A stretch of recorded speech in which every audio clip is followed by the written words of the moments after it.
சென்னை பெரம்பூரில் விஷவாயு தாக்கியதில் 3 பேர் உயிரிழந்தனர். இது தொடர்பாக தகவல்களை செய்தியாளர் பாஸ்கரிடம் கேட்கலாம். பாஸ்கர், இந்த விபத்து எப்பொழுது ஏற்பட்டது, எப்படி ஏற்பட்டது, இந்த விபத்துல பலியானவர்கள் யார் யார், அவர்கள் பற்றிய விவரம் பாஸ்கர். பெரம்பூர் ரயில் நிலையம் அருகே இருக்கக்கூடிய பிரபலமான ஹோட்டல், இந்த உணவு விடுதி சைவ உணவு விடுதி சென்னை மற்றும் ஆந்திராவைச் சேர்ந்த 150க்கும் மேற்பட்டோர் பணிபுரிந்து வருகின்றனர். மதிய வேளையில் உணவு அருந்திக் கொண்டிருந்தனர் ஏராளமானோர்.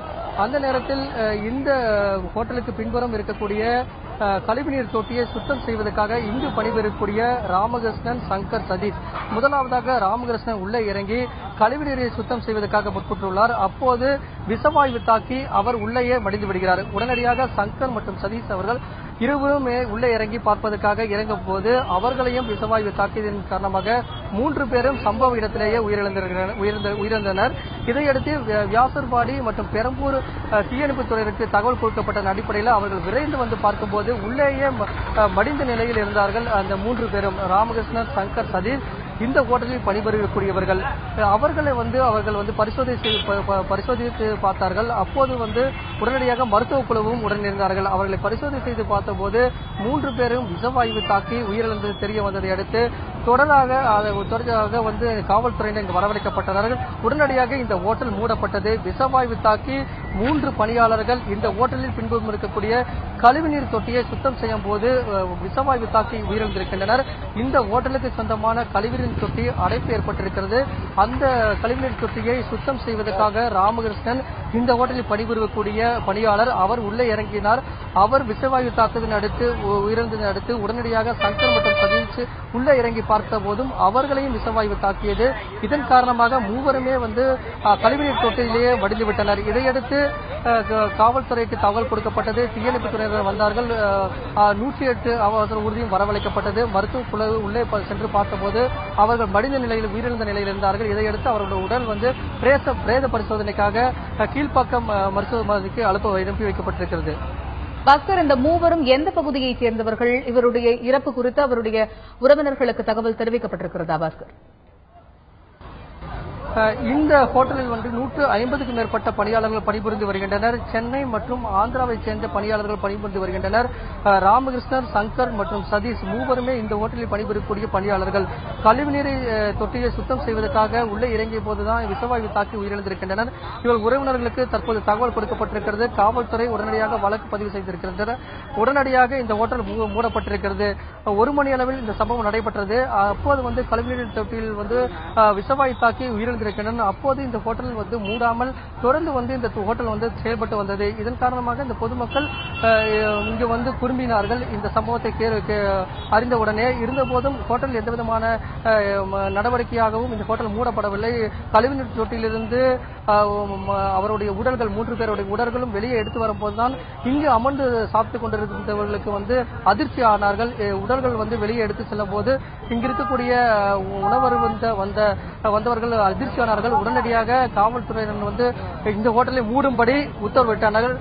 பிரேத பரிசோதனைக்காக ராமகிருஷ்ணன், சங்கர், சதீஷ் 3 பேருடைய உடலும் பிரேத பரிசோதனைக்காக கீழ்ப்பாக்கம் மருத்துவமனைக்கு அனுப்பி வைக்கப்பட்டிருக்கிறது. பாஸ்கர், பொதுவாகவே இந்த மாதிரி விஷவாயு தாக்கி உயிரிழப்போர் சம்பவம் அதிகமாகி இருக்கக்கூடிய நிலையில இப்ப இந்த மாதிரி கழிவுநீர் தொட்டியை சுத்தம் செய்யும் போது அதற்கான பாதுகாப்பு வழிமுறைகள் பின்பற்றப்பட்டதா? அது குறித்த தகவல்கள் இருக்கா பாஸ்கர்?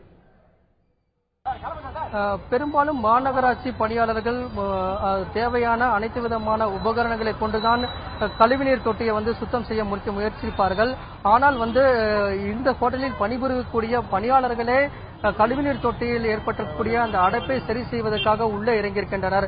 முதலில் இறங்கிய ராமகிருஷ்ணன் உள்ளே மாட்டிக்கொண்டார், உயிரிழந்தார். விஷவாயு தாக்கியதின் காரணமாக எந்த விதமான பாதுகாப்பு உபகரணங்களும் எந்த விதமான உபகரணம் இல்லாமல் விஷவாயு தாக்கும் அளவுக்கு அவர்கள் அஜாக்கிரதையாக இந்த ஹோட்டல் நிர்வாகத்தினர் அவர்களை இந்த வேலைக்கு பயன்படுத்தியிருக்கின்றனர். இதைத் தொடர்ந்து சங்கர், சதீஷ் மற்றும் அவரை காப்பாற்ற சென்றதற்காக உள்ளே சென்ற நபர் ஒரு மணி நேரமாக வெளியே வராத காரணமாக அவரை பார்ப்பதற்காக, அவரை மீட்பதற்காக உள்ளே சென்ற போது அவர்களையும் விஷவாயு தாக்கியது.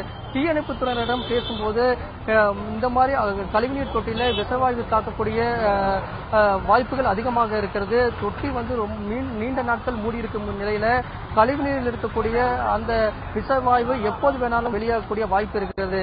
இதை வந்து பொருட்படுத்தாமல் உள்ளே செல்லக்கூடிய யாராக இருந்தாலும் அந்த விஷவாயு தாக்கி உயிரிழக்கக்கூடிய வாய்ப்புகள் அதிகமாக இருக்கிறதுங்கிறதா தீயணைப்புத்துறையுடைய எச்சரிக்கையாக இருக்கிறது. நாங்கள் இங்கு வந்து பார்த்தபோது 3 பேருமே சடலமாக இருந்தார்கள் அப்படிங்கிறது தான் தீயணைப்புத்துறையுடைய தகவலாக இருக்கிறது. உடனடியாக மருத்துவ குழுவினரும் வந்தார்கள். அவர்களை பரிசோதனை பார்த்தபோது அவர்கள் உயிரிழந்தது வந்து உறுதி செய்யப்பட்டதன் அடிப்படையில் பிரேத பரிசோதனைக்காக 3 பேர் உடலும் அனுப்பி வைக்கப்பட்டிருக்கிறது. அதாவது இந்த ஹோட்டலுடைய நிர்வாகத்தினுடைய அஜாக்கிரதை காரணமாகவும் எந்த விதமான பாதுகாப்பு உபகரணங்களும் இல்லாமல் கழிவுநீர் தொட்டியை சுத்தம் செய்வதற்காக 3 பணியாளர்கள் இறங்கி அவர்கள் உயிரிழந்த சம்பவம் இந்த பகுதியில் சோகத்தை ஏற்படுத்தியிருக்கிறது. பாஸ்கர், இப்ப வந்து அந்த உணவகத்துடைய உரிமையாளர்கள் மீது நடவடிக்கை எடுக்கப்படுமா? போலீசார் தரப்பில் அடுத்த கட்ட நடவடிக்கை என்னவாக இருக்கும்? உடனடியாக காவல்துறை இந்த ஹோட்டலை மூடும்படி உத்தரவிட்டிருக்கின்றனர். உடனடியாக இந்த ஹோட்டலும் மூடப்பட்டிருக்கிறது. காவல்துறை இங்கு குவிக்கப்பட்டிருக்கிறது. இந்த ஹோட்டலில் உணவு வருந்திக் கொண்டிருந்தவர்கள் உடனடியாக அப்புறப்படுத்தப்பட்டனர். இங்கு கூடியிருக்கக்கூடிய பொதுமக்கள் தள்ளி செல்ல வேண்டும் என்று காவல்துறை தொடர்ந்து வற்புறுத்தி வருகிறது. இந்த சம்பவம் இந்த பகுதியில் பெரும் பரபரப்பை ஏற்படுத்தியிருக்கிறது. இந்த ஹோட்டலில் 150க்கும் மேற்பட்ட பணியாளர்கள் பணிபுரிந்து வந்த நிலையில அவருடைய உறவினர்கள், அது இறந்தவர்களுடைய உறவினர்களும் இதே ஹோட்டலில் பணிபுரிந்து வருகின்றனர். அவர்கள் அந்த இறந்தவருடைய உடல் சென்ற அந்த ஊர்தியிலேயே அவர்களும் சென்றிருக்கின்றனர். உடனடியாக இந்த ஹோட்டல் மூடப்பட்டிருக்கிறது. ஹோட்டலுடைய நிர்வாகத்தினுடைய அஜாக்கிரதை காரணமாக முன்னெச்சரிக்கை இல்லாமல் பணிபுரியக்கூடிய பணியாளர்களை கொண்டே கழிவுநீர் தொட்டியை சுத்தம் செய்வதற்காக அவர்களை வந்து உத்தரவிட்டின் அடிப்படையில் அவர்களும் இறங்கி கழிவுநீர் தொட்டியை சுத்தம் செய்ததன் காரணமாக விஷவாயு தாக்கி உயிரிழந்திருக்கின்றனர். எந்த விதமான பாதுகாப்பு உபகரணம் இல்லாமல் கழிவுநீர் தொட்டியை சுத்தம் செய்து 3 பேர் உயிரிழந்த சம்பவம் இந்த பகுதியில் சோகத்தை ஏற்படுத்தியிருக்கிறது. சென்னை பெரம்பூர் ரயில் நிலையம் அருகே விஷவாயு தாக்கி 3 உயிரிழந்தனர். உணவகத்தின் கழிவுநீர் தொட்டியை சுத்தம் செய்யும் பொழுது விஷவாயு தாக்கி 3 பேர் உயிரிழந்ததாக தகவல்கள் வெளியாகியிருக்கிறது.